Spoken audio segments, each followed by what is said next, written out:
that midterms are going to be here before we know it. You don't have a midterm for this class, so don't worry about that. But we're almost there in just a couple of weeks. So it's really going by very fast. But in any case, let's get into what we're going to be doing for next week.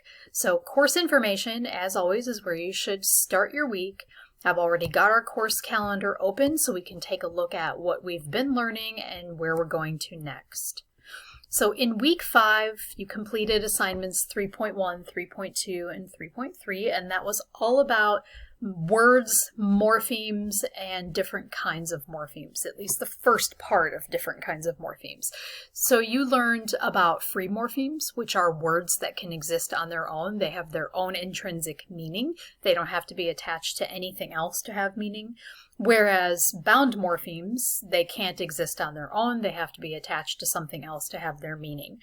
And one group of bound morphemes you learned about this past week was inflectional morphemes. You could also call them grammatical morphemes. It's probably a good way to think of them. And they basically just give grammatical meaning to words. So you can add an ed ending to a verb and turn it into a past tense, or an ing ending and make it continuous in the present.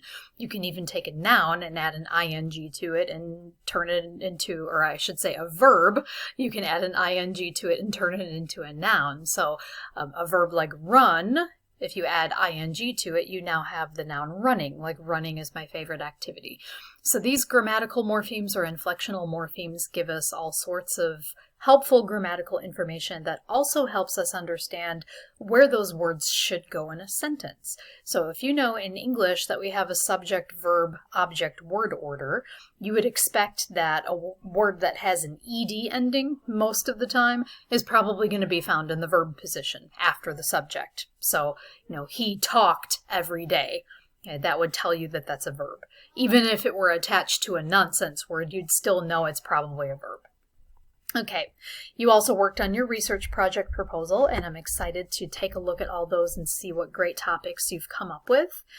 And you'll get feedback on that, of course, and that will help you, refine and think about even new directions to take with your topics. This week, we're going to do the second half of morphology by looking at assignments 3.4 through 3.6. So let's go ahead over to our course modules area and into Module 3, and we'll scroll on down to Assignment 3.4. Okay, so you're going to be learning about another type of bound morpheme this week, which is called a derivational morpheme. And, I can even kind of walk you through what a derivational morpheme is just by looking at the words derivational and derive that is in this little paragraph that I've given to you here to introduce this topic. So derive is a verb, right? If I add the A-T-I-O-N ending to it, I turn it into a noun. It becomes a derivation. If I add A-L to derivation, I now take that noun and I turn it into an adjective. So I now have the adjective derivational that describes the kind of morphology you're learning about in this activity. So derivational morphemes are basically just morphemes that change kind of the class or category of a word. So if you have a word like happy, which is an adjective, and you add an N-E-S-S to the end, you get the noun happiness. You could have, let's say, a word like, I'm trying to think of another good example, like redo, for example. The verb do by itself, of course, is a verb. If you add the prefix re to it, it changes the meaning, so you're doing it again, but it doesn't change the class or category. So derivational morphemes can change the class or category, or they can change the meaning in some way. But they don't give grammatical information necessarily, like a past tense or a continuous or a plural or something like that. So it's a little bit different. I've given you a couple of examples sort of funny examples from real life of derivational morphemes. Like I saw this one time, an ad that popped up on a web page I was looking at from Chegg, which is a tutoring service, and it said everything is figure-outable. First of all, figure out is not usually written as a single verb like that. It's usually a phrasal verb like figure and then out is a separate word, and it just means you're trying to discover an answer to something, and maybe it's a little tricky or difficult. But the creators of this ad decided to make it a single verb and then add the ending able to it to turn it into an adjective. So everything is the noun, is the verb, of course, and then figure-outable is the adjective that goes back and describes that subject. So it's kind of a clever way to change words in order to adapt them to different environments, like an advertisement. I thought it was kind of clever. The other one is a sign that I saw in a Colombian restaurant a few years ago.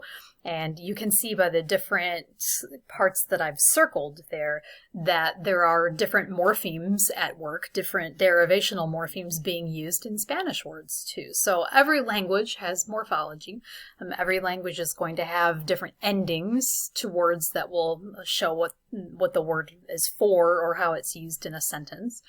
So chirroc is just like sheetrock. It's kind of like an English word that's been adopted into Spanish, but the spelling and pronunciation are changed. We do this in English all the time too when we borrow words. So ero in Spanish is going to mean somebody who does that thing. So a chirroquero is a person who lays sheetrock in a house or puts up sheetrock on the walls. The S ending is going to be, so the ERO in this ending would be the derivational morpheme. It takes a noun, chirroc, and turns it into the person who does that, person who installs that in a building. The S ending is just like the inflectional morpheme that we would use in English to show a plural. So ero is a derivational morpheme. The S ending would be an inflectional morpheme. Okay, ayudante, ayudar in Spanish means to help.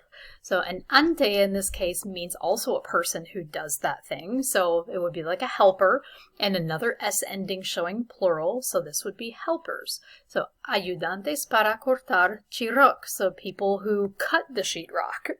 And then finally finishero. So finish is borrowed from English and in construction work. And that's basically what this sign is doing, is advertising people to work in a construction project.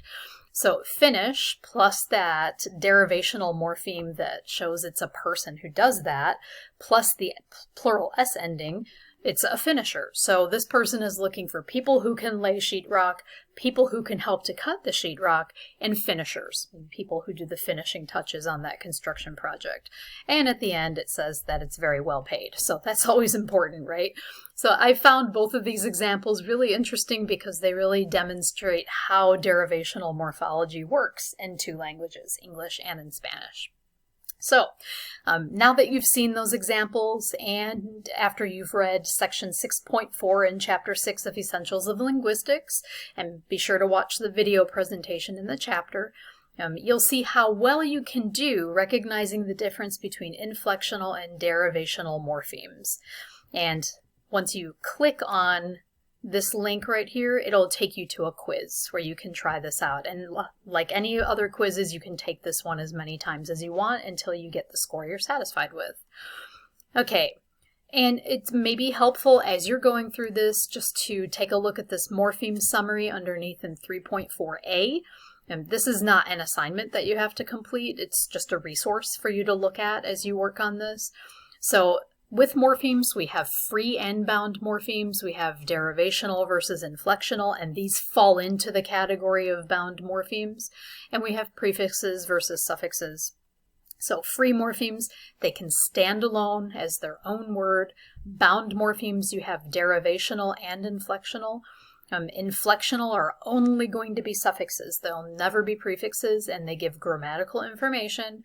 And derivational can be prefixes or suffixes, and they change the class, category, or meaning of a word. Okay, and you can take a look at that summary there if you need some reminding about how it works. All right, looking at assignment 3.5, this one is kind of a fun application of morphology, and you get to choose one of these activities. You do not need to do both.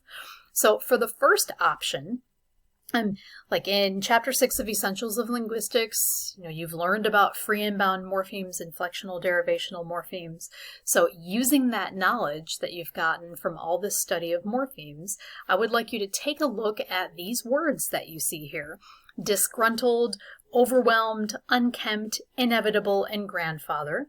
And I want you to think about how many morphemes each of these words has. Okay, because you see that there are different pieces to the words. So, for example, disgruntled. I see DIS, a prefix, which seems like, okay, that could be a derivational morpheme. I see ED here. Okay, that's like a past tense ending. It could even, sometimes ED can also function as an adjective kind of ending, because this word disgruntled would describe a person. Gruntle, okay, is that actually a word by itself or not? Like, it's a little hard to tell because we don't really hear anyone ever use that word anymore. So, this is really kind of a critical thinking activity for you. So you can check the history and origins of each of these words in a dictionary like the Merriam-Webster, or you can take a look at this kind of cool online tool called the Online Etymology Dictionary. It's a dictionary of word origins, or kind of the history of words, and it'll give you some idea of how current some of these words might be. Like, is gruntle a word? Is whelm a word by itself? Is kempt a word by itself? Is evet a word, or does it come from somewhere else? A grandfather seems to be a compound word. Would you classify it that way? So you're kind of giving your opinion. How many morphemes does each of these words have? And what is the root of that word? So you'll post your thoughts to this 3.5 morphology choice activity discussion forum. And there are no exact right or wrong answers to this. People will have different opinions. Our opinions might even be different, and being right or wrong is not really the goal here. The goal is just think about words a little bit more critically, and thinking about the historical origins of words and how morphology plays into that too. The second option is to watch the TED Talk, Go Ahead, Make Up New Words by Erin Keene. And this is a TED Talk given by a lexicographer. So she's basically a person who helps to create dictionaries. And in her TED Talk, she encourages us with, enthusiasm to just go make up new words. That's what language is all about. And we should always be trying to make up new words and be more creative with our language. So I've got a few questions here that I would like you to answer based on watching the TED Talk. So how does she define language at the beginning of her talk? What kinds of grammar does she describe? How does she feel about creativity and word formation? You can let us know if you agree or disagree with her. And she mentions lots of ways that we can make up new words in English, and explain 3 of those. Once you've completed your choice, 1 or 2, then your other task is to reply to one classmate who responded to the question you didn't choose. So in a response of 50 to 100 words, you're going to tell your classmates something new you learned from their post. So the idea here is that you get to choose something because, choosing is always good. It's good to have choices. And at the same time, you're going to get at least a flavor of what your classmate chose. And for some reason, if you have, let's say, a lot of people choose the same one as you, let's say 3 people chose number 1 and the rest of the class chose number 2, that could happen.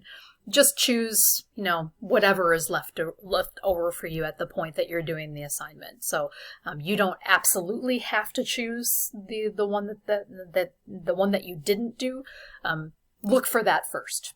So if you do not see that option, then just go ahead and reply to somebody and comment on what they said. But the goal is to choose one that's different from you.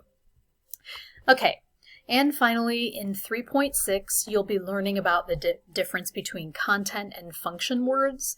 And this is going to help us kind of bridge from morphology to syntax. Syntax is the next subfield we're coming to in Module 4. And syntax is going to be kind of moving up to the next level. So in phonetics, we started with sounds. In morphology, we moved on to words and pieces of words. And now we're going to take those words and figure out how they fit in sentences. So this is going to get us ready for that next module. So what you'll do here is watch a screencast that I've already prepared for you that explains a little bit of the difference between content and function words. I'll also include a link to the website that I used, like the web page that I used to help give some explanation and background on that. And then you'll apply those concepts in the attached exercise right here. So, as it tells you in part 1, you'll highlight the content words, or let's actually just take a look at it. We'll just open it up directly and see the instructions right there. Okay. All right, so the first part right here says which are content words and which are function words. So as it tells you over here, in the 2 sentences in part 1, highlight the content words in yellow and the function words in green. After you've seen the video that I have attached here, you'll know the difference. You should know the difference. So those first 2 sentences are just for you to identify the difference, which are content words, which are function words. Be able to recognize them in normal sentences, even though those sentences are a little bit crazy. Okay, so going back to our document, you're just gonna highlight content words in one color and function words in another color. So think about the parts of speech, think about the structure of these sentences as you make your decisions. All right, the other part, part 2, answer the question about how morphology helps you distinguish content and function words in nonsense sentences. Okay, so in this second sentence, it asks you, how are you able to distinguish content from function words? How do inflectional and derivational morphology help?